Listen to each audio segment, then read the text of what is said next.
Let's start this with a prayer. Dear Father, I thank you for this day and this opportunity to be used as a vessel to let your people know you are available, able, and ready in the name of Jesus of Nazareth. Let's cut this bread. Exodus 34:14. Don't worship any other God. I am Yahweh Kanah, the jealous God. That is my name. I hate for people to worship other gods. Isaiah 41:10. Fear not, for I am with you. Be not dismayed, for I am your God. I will strengthen you. I will help you. I will uphold you with my righteous right hand. 1 Samuel 12:24. Only fear the Lord and serve him faithfully with all your heart. For consider what great things he has done for you. Oh, listen. I get geeked. Super geeked. And if you don't know what geeked is, you better go to the Urban Dictionary because I ain't got no time to school y'all now. I'm here to teach you about the word. And let me tell you, ain't nobody like God. Ain't nobody like God. Ain't nobody like Yeshua. Ain't no thing like the Holy Spirit that resides in you and gives you life. And you can live this life more abundantly and you ain't afraid of nobody or nothing. Listen, I don't know where they run deals like that, but let me tell you, it ain't no 2 for 1 or buy go, BOGO, go, no go. They all gonna go. Listen, I'm not perfect, but I am pure before God. Like, this is me. I don't try to front and be something that I'm not. And God wants us all to know, like, look, I done did things for y'all. You ever been ready to buy some dope or sell some dope and you're like, God, please just bless this pack and this move? You ever been like ready to scam somebody and you've been like, God, please bless this, whatever, I need to do it for my kids? Or you ever been like, God, I want to die, please give me a reason to live? Now, all those situations are different, but they're all the same because we're asking God for something. And what God is asking from us is that we be loyal. And to also understand that he is a jealous God. That is his name. His praise and his glory, he ain't going to share with nobody else. And I know this is a culture that is not, with being loyal.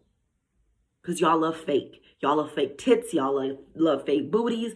We love fake dudes that, really act like they're something that they're not. We love to fake. And God's being like, don't worship that God. Because he knows it's going to take us down into a deeper pit. And then when we get covered by the dirt that we got into, the mess that we got into, and we're filthy, he knows you're going to call for me again. Because you didn't call for me before when you was dirty. But if you get it right today, you ain't got to worry about it. Everybody want to talk about how God is love and this and this and that, but we don't talk about how God is jealous. Now, I'm Mexican and Puerto Rican, and I feel like it's just been in me from jump. Jealous, there are 3 different definitions, and I didn't write the whole things down, but I wrote down keywords. For the first definition, one had to do with envy. The second definition, one had to do with suspicion. The third definition completely fit God. Fiercely protective over one's rights or possessions. It's his right to walk around like, I did everything for you. The fact that you breathing, I did that. The fact that you got spared or your baby got spared or this didn't happen and I did that. Hoping you would change. And to those that have been paid for with the price, you're his possession. He expects us to walk a certain type of way. Now, I literally just listened to this message from, I do these stories on Facebook, and a brother was talking about because I was talking about church. Like, what set are you? Are you a 7-day Adventist? Are you the Church of Latter-day Saints? Are you a Catholic? Are you a Lutheran? Are you a Mormon? Are you a Baptist? Are you a Mormon? Wait, did I say Mormon? Listen, it's ridiculous. That's like saying I am a GD, but not an SD. It's a Satan disciple, but you're a gangster disciple. But you run under the same set. Hand stuff, literature, the 5 probably, or the 6, right? Because they're G's and the Star of David. Ain't no different. God is jealous because you look to these gods in these pulpits to pimp you, and God knows it's going to be detrimental to your everlasting existence or lack thereof. But no one wants to talk about this, and I am so glad that God picked me to be like, look, you're going to have to talk about stuff that nobody want to talk about, and I know you don't feel no type of way because you love me, and he is completely correct about it. He's done so much for me that it's no problem for me to point out the discrepancy in the name of religion or Christianity.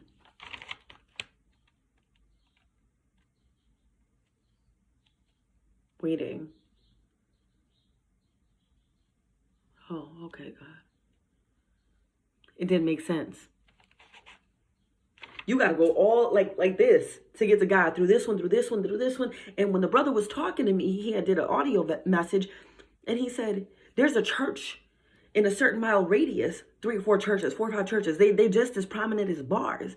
When do they ever get together in the name of God? When do they ever set up at a park, like, let me feed the community, let me take care of God's people? Nah, they sit in their little spots having their demos, putting on these balls like, oh, we're like this, we're better than everybody else, we don't watch R-rated movies, and our friends are great. That's normally what happens, like gangs too, they rep their stuff, right? And then when the feds come, they start snitching on everybody that they were loyal to the soil with. God's being like, nah, all of this, anything that you put above me, I got a problem with it because that's my name. Isaiah 41:10 says, fear not, for I am with you. Be not dismayed, for I am your God. I will strengthen you. I will help you. I will uphold you with my righteous right hand. Everything that he has done for me, with all of the life trauma that I have been through, I literally should be nothing. I should be nothing. I should walk in my vanity. I should, use men because of the power of the V. I should not believe in God because I went through all these things and he wasn't here and he didn't show up and I'm super sour. My cousin once said, you're the main ingredient in the recipe. You can be sweet, you can be sour, you can be salty. In God's recipe, he needed me to be all of those things. So at the end of the day, when he was done putting me through the heat, that refining fire that changed my life, because he was with me, he never left me, he strengthened me, and he upheld me with his righteous right hand while I was kicking back. So when this came out, this me that I am now, and I'm not fully there yet, but I'm a lot better than I used to be. He gets the recognition. And will I get heated about some things and be passionate? Of course. You think I'm going to take it lightly? Someone that gave his son's life for my life? No, I'm not. I'm going hard every day because he is worthy of my praise. He is worthy of the glory that I give to him. Because there's nothing I can do for God. Would I come out here and I make little videos? Cool. It doesn't compare to what he's done for me. So for me to trade mine for his, I'm with it. For me to put other people in a position where they actually look at God and be like, man, you really did pull me through all those things. Because I should have got caught with this dope. Because I should have got caught in this scam. Because I should have got. And you didn't. But the people who want to keep gangbanging, because, that's what religion is. It's organized gangbanging. Instead of doing this, y'all doing this, you doing this. You know what I'm saying. Throwing up your idols in people's faces and trying to make them feel some type of way. Now, I'm Mexican and Puerto Rican. And one thing that really gets all of us Hispanic women is when you mess with our family, our man, and our money. Just trying to get that thing. Then you gonna see a side of us you don't like. And I promise you, it's like we black out. And it's like, you could get it, you could get it, you could get it, you could get it. Anybody can get it. Now that's just us on a small scale. Imagine God coming through and killing your whole family. Killing everything that you thought that you loved because he's so jealous. Like, I invested in you. I poured into you. I was with you. I never left you. And you hit it on me for that? Jesus said, I prefer an inflexible heart to an inflexible ritual. Most of y'all have set up your rituals as gods. God don't play that. I don't know who you think, you know what I'm saying? Because that slavery Christianity, this is the word, God, blah, blah, blah, blah, but you're trying to, do whatever you're trying to do with this. Is that the same Christianity? Is it the Christianity that's like, oh, thou shall not, whatever? Shakespeare wrote that? Listen, the only way that we're going to fully know God for ourselves is if we seek him. And he said, if you seek me, you will find me when you seek me with your whole heart. I know it's too much for people to be like, ooh, she goes so hard. She said, you die, you be dead, you tell me who could bring you back to life and what type of energy you would have.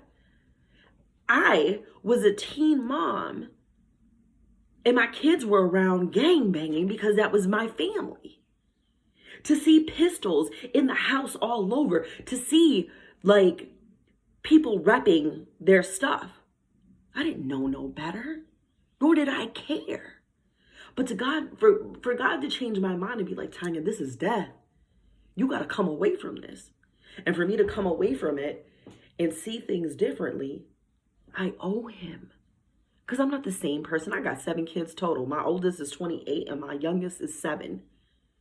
You think my 28-year-old and my 7-year-old have the same person? Nah, and it ain't nothing because of me where I elevated in my mentals and I was like, oh, let me just be a better mom. Because you know what? It's so much easier to be a deadbeat. But for God to come through and be like, this is not what I had in store for you. Stop dragging your feet and realize that the woman that you always wanted to be, you are her. You just have to walk in it, but you can't see it unless you're looking for me so I could show you what you really need to look like. Okay, God, I'm going. 1 Samuel 12:24. Only fear the Lord and serve him faithfully with all your heart, for consider what great things he has done for you.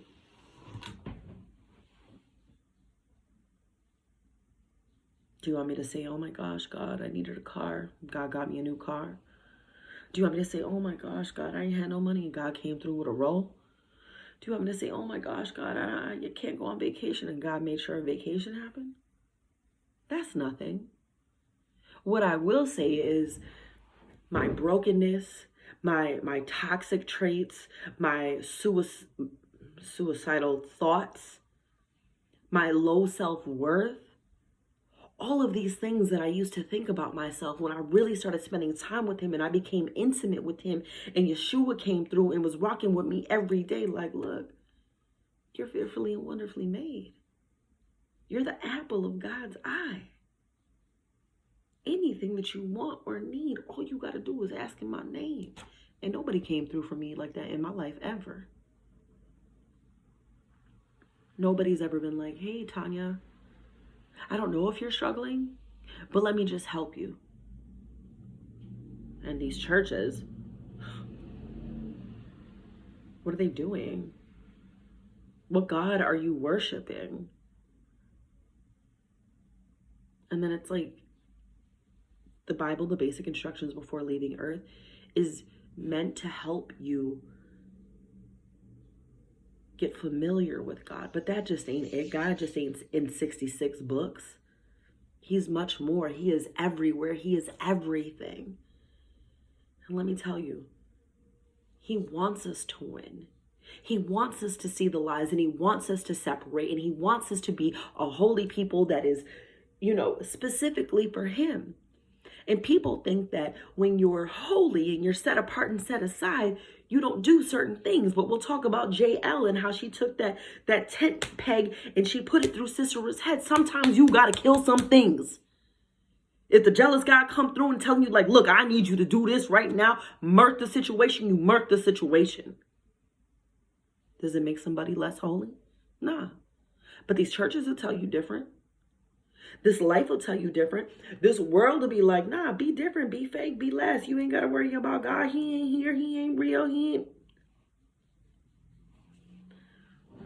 Let somebody try to come and mess with my family, my man, and my money. I'll show you how fake I am. And that goes for any Hispanic chick. And I can't speak to other races because I don't know. But I've seen enough Hispanic chicks slice, dice, and chop some people due to those things and being jealous. Listen, it doesn't mean that I'm going to go into a church and be like, you blah, blah, blah, blah. That's God's job. My job is to inform the people that are really not aware of him that this is how he rolls. I thank God for gang culture and letting me be exposed to it, because I see the loyalty that a group of people could have to an organization that will never benefit them. I'm glad God let me see the pomp and circumstance in church and the loyalty that people have to it and how it's never going to come through for them. You could know every word in the Bible and read it down like, you know what I'm saying, they lyrics on a rap song. But you ain't got it in your heart, so it'll never apply to you. God is being like, don't play with me. Don't play with me. Please don't play with me. I'm just going to keep this a buck. I have never respected any man that I've ever been with in a relationship. The one man that I have respected my whole life, well, until he died, was my grandfather. He never got loud. He was patient. He was kind. He was informative about what would happen in the future and how I, should conduct myself. That was the one thing that could give me a glimpse of how God would be with me and how there isn't anything he wouldn't do for me. But on the flip side, is there something that I wouldn't do for him? Is there something that I wouldn't say for him? Is there somewhere that I wouldn't go for him? I'm willing to go. I'm ready to die for this. He tell me, Tanya, go on a suicide mission. I'm going on a suicide mission. But that's not how he's going to roll. He's saying, I need you to go do this for me. Ain't no questions, God. I'm going to go do it for you. Go talk to this person. And if you know me, like know me. I don't only talk about God on Sundays. I don't only talk about Jesus from 9 to 5 on a Tuesday. This is my life. He changed me. I can sit and I can think about his faithfulness and I can consider all the great things that he's done for me. And not one of them has to do with material things. Getting me right inside, putting me in a position where I'm familiar with his presence. So when it comes to eternity, I'm familiar with her, God. I'm ready to go. Instead of being stubborn and blind and stuck, like, nah, I ain't got no time for God, or blah, blah, blah, blah, blah. But knowing when I needed him to do something, like, God, I know I bought these drugs. And let me tell you, I tried to be a drug dealer like 3 times. And it didn't last long. Like, literally not even more than 24 hours. Didn't like the customers. I didn't like the hours of the job.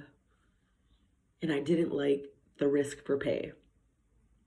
But I had to try it. God being like, look, man, I'll strip you if that's what you want me to do. But don't go try to find a way without me when I gave you everything, and people don't understand that. So I encourage you to get familiar with God, to stop setting other things or organizations up as a God in your life, whether it be money, whether it be the church, whether it be, your social status, whether it be what other people's opinions are of you.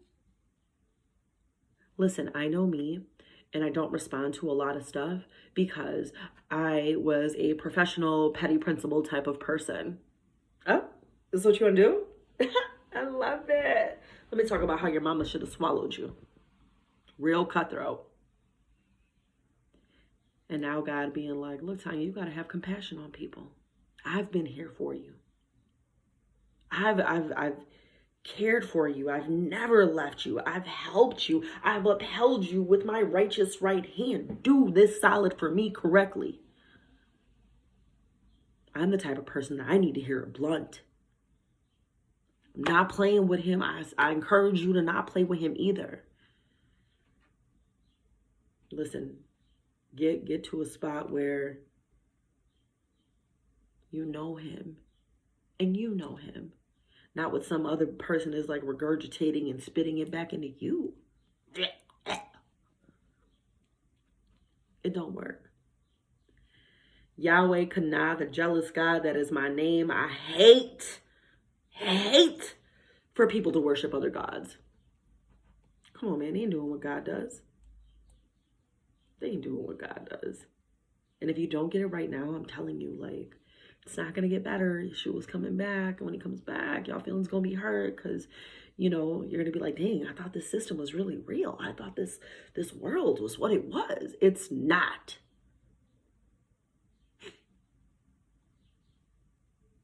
I wish somebody would have told this to me. Like, look, man, you got to figure this out. You got to figure out what you want. You got to look at what has happened, what God has done, how he has moved, and how you going to proceed. It is what it is. Holler at God.